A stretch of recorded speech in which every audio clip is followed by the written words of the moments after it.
Et yo les gens, c'est J, on se retrouve pour une nouvelle review de Yu-Gi-Oh! Arc 5 épisode 136 cette semaine. Et c'était un épisode de Noël, le jour de Noël, donc justement j'en profite pour vous souhaiter, pour vous souhaiter, c'est un peu tard, mais j'espère du coup que vous avez passé un joyeux Noël plutôt, ce qui n'était pas mon cas, mais on s'en fout. J'espère que le vôtre aurait été pas mal, et j'en profite directement maintenant parce que j'ai peur d'oublier en fait. J'ai peur d'oublier à la fin de la vidéo. Je vous souhaite dès maintenant une future bonne année. Voilà, comme ça c'est dit à l'avance. Sachant que je ne ferai pas d'autres vidéos, en tout cas vocales, d'ici là. Donc voilà, je préfère vous le dire d'avance. Donc, épisode de Noël, épisode avec Zark cette semaine, non pas dessiné par Ebina. C'est dommage, mais bon, on peut pas en avoir toutes les semaines malheureusement. Et donc les débuts de Zark, en cette période de Noël, c'est beau, c'est magnifique. Et au début de l'épisode, on va y aller direct, il y a toutes les dimensions en fait qui aperçoivent le dragon Zark en fait, à travers une brèche dans le ciel. C'est compliqué à expliquer, mais en fait il y a une espèce de brèche, on peut pas appeler ça autrement. C'est une brèche qui est dans le ciel en fait, et en fait toutes les dimensions arrivent à voir la gueule du dragon de Zark en fait. Donc du coup tout le monde se demande qu'est-ce qui se passe et tout. Ça peut pas être un monstre. Enfin, on voit par exemple Sayaka qui se dit est-ce que c'est un monstre de duel, est-ce que c'est pas possible vu la taille et tout. Il y en a d'autres qui, par exemple, on voit un plan sur Shinji qui se demande est-ce que ça a un rapport avec ce que Yuya disait par rapport à la guerre des dimensions, etc. Est-ce que c'est ça l'aboutissement et tout. Donc voilà, donc on a tout le monde qui se pose des questions. On a aussi le père de Yuzu, ça c'est assez marrant. On a le père de Yuzu qui, avec les trois gosses de la Yusho School, qui en fait c'est marrant parce que l'image ne l'allait pas du tout avec sa voix, dans le sens où sur l'image il a une tête vénère et sa voix il panique dans sa voix en fait, donc ça allait pas du tout, c'était marrant. Et il disait calmez-vous, ne vous inquiétez pas, tout va bien se passer et tout, mais avec ses yeux étaient vénères sur l'image, et pourtant sa voix il flippait sa race en fait. Donc c'était marrant, ça fait une contradiction, et puis voilà, c'était un petit peu con. Donc bref. Donc c'est bien évidemment le dragon de Zark, et Zark parle à travers ce dragon. Donc il n'y a plus de Yuya, il n'y a plus Yuli, il n'y a plus rien. Il y a juste Zark qui dit qu'il vient de ressusciter comme tout le monde le voulait. Apparemment tout le monde voulait le retour de Zark. Bon, première nouvelle déjà, hein. Le mec il dit même pas bonne année, il dit même pas joyeux Noël, non, il dit direct je suis là comme vous le voulez. Voilà, direct le mec qui rentre dans les hostilités. Et on a un moment avec Layla qui en fait, enfin comment dire, on peut pas dire qu'il entend, mais on va dire qu'il perçoit la voix de Rei, et il essaye d'aller voir en fait Léo qui, parce qu'en fait il pense que Léo n'a pas eu le temps de s'enfuir. Et du coup, il s'inquiète un peu pour son père, et il pense qu'il a des réponses de pourquoi est-ce que Rei n'est pas encore ressuscité. Et apparemment, elle veut ressusciter parce que c'est la seule qui peut battre apparemment Zark. Du coup, Layla veut avoir des réponses, il veut aller voir Léo, et il est suivi par Reggie, il me semble. Et voilà. Et donc justement, Léo dans son coin, lui, il ne comprend pas en fait pourquoi est-ce que Rei n'est pas ressuscité, et il ne comprend vraiment pas. Apparemment, il n'y a pas assez d'énergie. Alors t'as absorbé 10 millions d'âmes dans des cartes pour que dalle, frère. Je sais pas, à un moment il faut expliquer, surtout que t'as absorbé les 4 filles. Apparemment les 4 filles étaient juste suffisantes, plus les dimensions, plus les cartes, mais bon, c'est assez étrange. Et bon bah Rei, est-ce qu'elle va ressusciter un jour, on ne sait pas, hein, parce qu'il y a les spoilers qui sont sortis, et on a, enfin non, il y a un spoiler qui est sorti, mais pas ceux du tout le mois de janvier, et du coup on n'est pas au courant, mais à mon avis ça sortira la semaine prochaine, donc je vous en parlerai dans 2 semaines. Donc voilà. Donc en attendant, on a un autre point sur Zark qui attaque la ville ainsi que les habitants, enfin la ville, c'est Academia. C'est pour ça que je dis la ville, parce que en fait il y a une île qui vole, comme je vous l'avais dit la dernière fois, et donc Zark, enfin le dragon de Zark plutôt, balance des espèces d'ultra lasers partout, voilà, c'est la fête. Et Aster et Sora tentent de l'affronter en fait, pour protéger un petit peu tous les civils qui s'y trouvent. Et du coup en fait le dragon de Zark disparaît dans une espèce de fumée bizarre, et il se téléporte à moitié, enfin il se téléporte pas, mais il se dirige tout simplement devant Aster et Sora, et en fait il fait apparaître le fameux Yuya qu'on voyait dans la preview, qui est un Yuya avec une apparence de démon en fait, un moitié démon, un moitié dragon, et à moitié Yuya si on veut. En fait il a comment dire, il a les ailes de démon, il a un corps de dragon, et il a les vêtements de Yuya et un peu sa tête, ce qui est normal en soi, mais voilà, donc c'est Yuya forme démon, je vais l'appeler comme ça histoire de... Enfin de toute façon, on voit plus tard que c'est Zark en fait. Et donc en fait sur le coup Sora et Aster lui disent ah tu te montres enfin sous ta véritable forme, tout ça, et en fait sur le coup Zark leur répond que bah il a toujours été présent et qu'en fait ça c'est sa véritable apparence. Alors si c'est ça sa véritable apparence, ça fait assez peur, il faut se le dire, et il dit que Yuya n'était qu'un pion pour ressusciter tout simplement, évidemment on s'attendait à cette phrase, et que du coup Yuya et ses autres counterparts n'existent plus, voilà. Donc le duel commence, et en fait c'est sur cette image qu'on voit que c'est bien évidemment, enfin c'est bien Zark, ce n'est pas par exemple on pourrait avoir Yuya démon ou un truc comme ça, non c'est Zark, donc c'est pour ça que maintenant je l'appellerai Zark, voilà, même si ça fait un peu bizarre.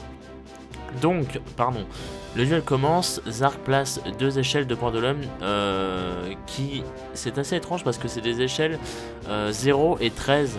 Donc du coup il peut invoquer tous les monstres de la vie, hein. Il peut invoquer tous les monstres de niveau 1 à 12, et ça c'est quand même, mine de rien, c'est quand même assez stylé. Je crois que c'est les premiers pendulums qui sont échelles 0 et 13.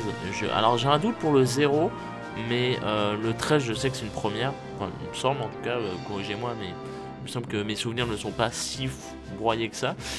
Et du coup avec ça il invoque 2 dragons serviteurs de niveau 4, voilà. Et en fait son archétype, l'archétype de son deck semble se nommer les rois suprêmes en fait. Enfin en anglais, en japonais c'est Supreme King, donc Ao, Ao tout simplement, Ao, c'est roi suprême en japonais. Donc du coup voilà, en anglais c'était Supreme King, donc j'ai traduit ça en roi suprême, voilà. Donc c'est au tour d'Aster, il ne fait rien d'autre, hein. Zark il place même pas de carte face cachée, il a juste ses 2 pendulums, ses 2 dragons, serviteurs, et puis voilà. Donc c'est au tour d'Aster qui invoque directement Dystopia avec une petite polymérisation des familles, et il active son effet en fait afin d'infliger à Zark des dommages égaux à l'un des 2 dragons qui ont 1600 d'attaque si je ne me trompe pas. Et en fait à ce moment là Zark active l'effet d'un de ses pendulums qui en fait tant qu'il a un monstre avec roi suprême dans son nom, il ne peut pas subir de dommages, et en plus de ça l'autre pendulum augmente ses points de vie du nombre qu'il aurait dû perdre, c'est à dire qu'au lieu de perdre 1600 il va les gagner, donc il passe à 5600 évidemment. Et sur le coup Aster attaque alors, mais Zark active l'effet de son dragon, enfin d'un des 2 dragons, qui en fait il annule l'attaque s'il a un autre monstre roi suprême sur le terrain. Donc on voit bien que l'archétype est assez... tout se joue sur les rois suprêmes, hein. C'est vraiment un archétype en soi, quoi. C'est vraiment pas juste des petits monstres et tout, c'est vraiment le truc, c'est limite cancérigène en fait.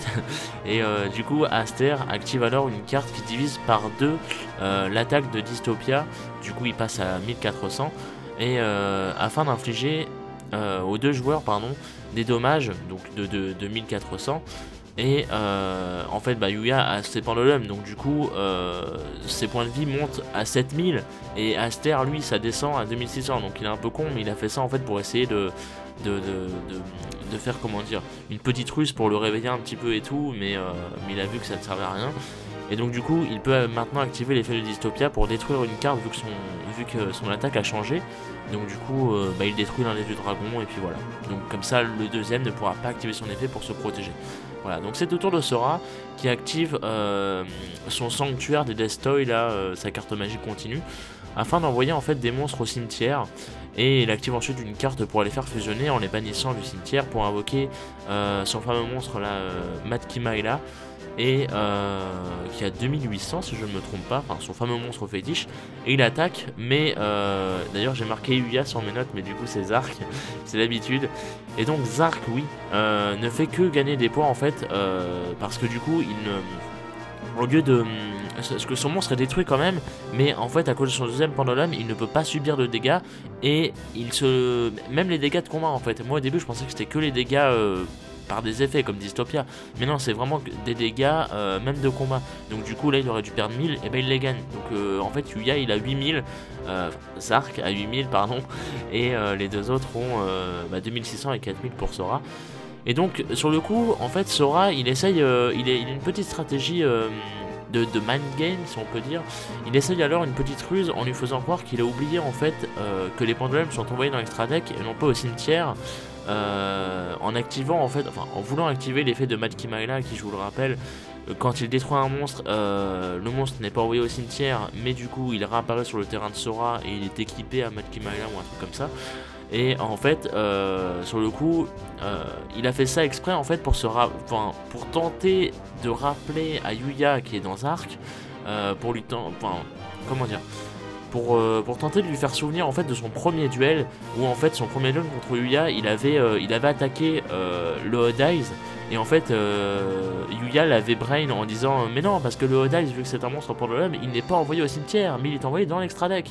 Et du coup là, vu que c'est pareil, c'est des monstres pendulum, les deux dragons serviteurs, donc du coup c'est une histoire de mind game en fait. C'est vraiment c'est fait exprès pour faire souvenir Yuya de ça.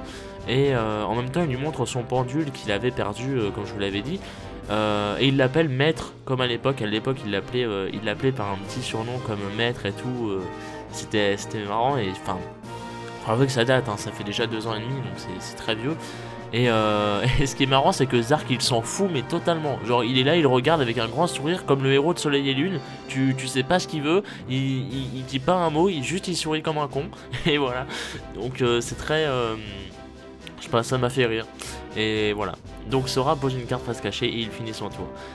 Donc on a ensuite le tour de Zark qui rappelle ses deux dragons serviteurs grâce à cette échelle de pendulum, hein. On le rappelle. Et Aster active alors une carte en fait qui détruit tous les monstres invoqués spécialement durant ce tour. Et Sora active également une carte lui aussi pour en fait comment dire, en fait c'est un petit combo, ce qui fait que toutes les cartes du coup sur le terrain de Zark vont être détruites, et il va perdre 500 pour chacune des cartes détruites. Du coup Zark n'a plus rien sur son terrain, même les pendulums sont détruits. Zark retombe à 6000 points de vie du coup, parce qu'il a perdu 4 cartes, donc il perd 2000 points. Et à ce moment en fait, et c'est le climax de l'épisode, c'est qu'en fait vu que toutes les cartes sur son terrain, enfin vu que des cartes sur son terrain, je sais pas si ça influence que ce soit toutes les cartes ou seulement une ou deux, je sais pas si ça influence ça par contre, parce que moi dans ce que j'ai lu c'était pas indiqué, il y avait marqué vu que des cartes sont détruites il peut activer ça, donc voilà, donc je ne sais pas. Donc, vu que des cartes sur son terrain ont été détruites, comme je le disais, Zark active l'effet d'un monstre de sa main qu'il peut invoquer spécialement, le fameux magicien astrographe là.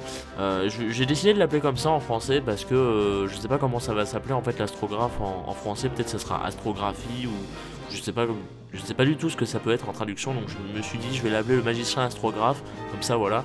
Je veux dire astrographe, on sait qui c'est maintenant, hein, c'est un peu le créateur du démon, et donc voilà. Et donc oui, donc il peut invoquer spécialement le magicien astrographe, le même qui a transformé Yuya en Zark, hein, c'est-à-dire que Aster il le voit, il s'en souvient très bien. Et il active ensuite son deuxième effet, qui en fait, toutes les cartes détruites reviennent sur le terrain. Donc déjà il est un peu pété. Et en plus, parce que ce n'est pas tout évidemment, le machin c'est vraiment, on vous dit que c'est le daron suprême, le monstre en fait c'est lui le monstre le plus puissant du jeu en fait limite, parce qu'après il peut bannir son magicien ainsi que 4 dragons depuis son deck, son extra deck, son cimetière ou son terrain pour activer son dernier effet. Donc bon, on a bien compris, il bannit les 5 et il les fait fusionner, et donc du coup le dragon suprême de Zark apparaît. D'ailleurs à ce moment là Zark utilise une invocation spéciale, dans le sens où c'est il y a marqué intégration ou unification Shokan, enfin invocation unifiée ou un truc comme ça, ou enfin moi sur le je sais que j'ai vu des gens dire qu'il y avait marqué intégration, un truc comme ça, et moi sur l'épisode que j'ai vu il y avait marqué non, justement, sur l'épisode que j'ai vu, il y avait marqué intégration, et sur le ressenti des gens que j'avais vu le dimanche matin, il y avait marqué unification. Donc voilà. Donc après, je sais pas du tout s'il y a une signification spéciale ou si il y a plusieurs types ou quoi que ce soit. Bref. Du coup, C'est juste pour dire, c'est un peu comme la fois où Crow avait fait une fantôme Shinkolo, je crois, contre. Je crois que c'était contre Yuya, je sais plus. Si, c'était contre Yuya, il me semble. Enfin bref. Du coup, voilà. C'est juste pour dire, c'est une petite aparté des familles. Et donc, du coup, il les fait fusionner et le dragon suprême de Zark apparaît alors. Et d'ailleurs, on a appris avec ça que le dragon suprême de Zark était considéré comme. Enfin, c'est plusieurs types de monstres à la fois en fait. C'est un pendulum, c'est un fusion, c'est un Xyz et c'est un synchro à la fois. Donc le machin est un petit peu pété, hein, on peut se le dire. Après, est-ce que ça affecte ou pas ses effets ou quoi que ce soit, j'en sais rien. Parce que du coup, ce qui est bizarre, c'est qu'il est Xyz, mais il a des niveaux. Voilà, donc c'est un peu étrange. Après, peut-être que ce sera montré dans le prochain épisode, je sais pas du tout, on verra bien. Et en fait, on a Yuya, donc dans son apparence de démon, donc on va dire Zark, qui est attaché à lui en fait. C'est dur à expliquer. Enfin, au début, je voulais mettre le mot absorbé, mais je trouvais que ça sonnait pas bien. Enfin, c'était pas assez explicite. Et du coup, j'ai préféré attaché, même si c'est pas vraiment ça. Mais en gros, j'ai pris un autre exemple pour que vous voyez un petit peu. De toute façon, il y aura le screen, donc je sais pas pourquoi je m'embête à dire ça. Mais du coup, c'est un peu à la manière de Marek et du dragon et les deux rats dans DM. C'est exactement pareil en fait. C'est exactement pareil. C'est-à-dire que Marek était à moitié absorbé, la moitié du corps dans Ra et tout, en lui donnant tous ses points de vie et tout. Et il était au sommet de sa tête et tout. Et ben là, c'est un peu pareil avec Yuya, sauf que Yuya n'est pas au sommet de sa tête, mais il est vers le cou du dragon, un truc comme ça. Enfin, on s'en fout un peu. Mais sinon, c'est exactement pareil. Voilà, c'est exactement pareil. Donc, petit clin d'œil à DM. Et puis bah, ça fait plaisir, voilà. Et sur le coup, on a Kaito et Shun qui arrivent alors dans le duel, donc en intrusion de penalty, donc du coup ils perdent tous les deux 2000 points de vie. C'est un petit peu con, ils auraient peut-être dû attendre que le duel se finisse, ils auraient pu attendre 2 minutes plus tard, parce que oui, justement, en fait, l'effet du dragon de Zark s'active et détruit alors tous les monstres adverses quand il est invoqué. Et Aster et Sora perdent leur total combiné d'attaque en points de vie. C'est-à-dire que en fait, le Mad Chimera et le Dystopia Guy, en tout, ça faisait 4200, parce que je vous rappelle que Dystopia Guy avec son attaque divisée, et ça reste. Du coup, ils perdent tous les deux 4200, ils ont tous les deux perdu le duel. Voilà. Et donc sur le coup, Shun et Kaito se décident alors à défier Zark, et c'est au tour de Shun quand l'épisode s'arrête. L'épisode s'arrête comme ça. Voilà. Donc une petite hype à la fin quand même. Et donc voilà. Donc il n'y aura pas d'épisode la semaine prochaine, les amis, parce que c'est le nouvel an, donc c'est un jour très important au Japon. Et donc du coup il y a, alors je sais pas s'il n'y a pas d'animé de diffusé, mais je sais que One Piece aussi n'est pas diffusé. Alors je ne regarde pas One Piece, mais j'ai des amis qui regardent et ils m'ont dit que c'était pas diffusé non plus. Et Arc 5 n'est pas diffusé non plus. Donc à mon avis c'est un jour vraiment, c'est le jour de repos. Voilà, c'est le jour de repos. Et du coup voilà, donc il n'y aura pas d'épisode la semaine prochaine. Donc j'en profite encore une fois pour vous souhaiter une bonne année d'avance. Et puis bah voilà, donc il n'y aura pas d'épisode la semaine prochaine, donc il n'y aura pas de review. Et bien évidemment, la semaine prochaine, on devra attendre du coup la review sortira le 11 janvier je crois, une connerie comme ça, à peu près 11 12. Voilà. Et par contre, on a une preview quand même. On a une preview, ça c'est important. On a une preview qui nous montre que Kaito et Shun vont apparemment utiliser des action cards. Alors, c'est pas clairement dit, mais en fait, on voit le terrain crossover Axel. Et du coup, on voit Shun et Kaito qui volent un petit peu partout sur les plateformes et tout. Donc, on se dit, va y avoir un petit peu l'entertainment. Et voir Kaito avec Shun, je pense que ça va être un bon duel quand même, parce que même si vous savez que pendant longtemps j'étais vraiment pas fan de Shun, j'adore Kaito et c'est vrai que Shun est quand même un bon dueliste, donc les voir tous les deux affronter Zark, ça risque d'être assez sympa je pense. Et justement en parlant de ça, Zark va invoquer un nouveau Dark Rebellion, une forme alternative du Dark Rebellion apparemment.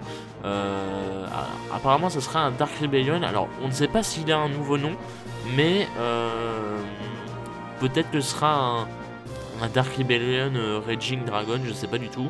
On verra bien, mais on sait qu'il est un petit peu différent. C'est pas trop le Requiem, mais il est un peu différent. On verra bien, on verra ça dans 2 semaines de toute façon. Voilà. Et j'en profite juste pour vous faire une petite aparté, une petite annonce. Samedi du coup il n'y aura pas de vidéo de Pokémon Sun et Moon. mais il y aura une vidéo spéciale parce que vous l'avez peut-être vu, samedi dernier j'ai sorti une petite vidéo de mes tops des openings favoris des animés de 2016. Et bien samedi prochain il y aura une vidéo spéciale pour les endings, voilà. Si j'arrive à la mettre malgré les copyrights qui me font bien chier en ce moment, mais bon voilà, juste pour vous dire, juste pour vous prévenir, il y aura cette année, du coup parce que j'avais pas fait ça l'an dernier et je voulais le faire cette année, il y aura une vidéo spéciale ending, donc du coup samedi 31, ouais, et voilà, donc bon, vous êtes prévenus, et puis voilà. Donc merci à vous d'avoir regardé, passez de bonnes fêtes de fin d'année, hein, évidemment, et puis bah, moi je vous retrouve, alors, je sais pas du tout quand, bah, le 7, ouais, le 7 pour une review rattrapage de Sun et Moon, et puis donc du coup, mine de rien, bah, je ferai pas de vidéo avant ça. Donc bah merci à vous d'avoir regardé, gardez la hype, et puis comme d'habitude, et puis bah moi je vous dis rendez-vous à la prochaine. De bonnes fêtes de fin d'année et des bisous.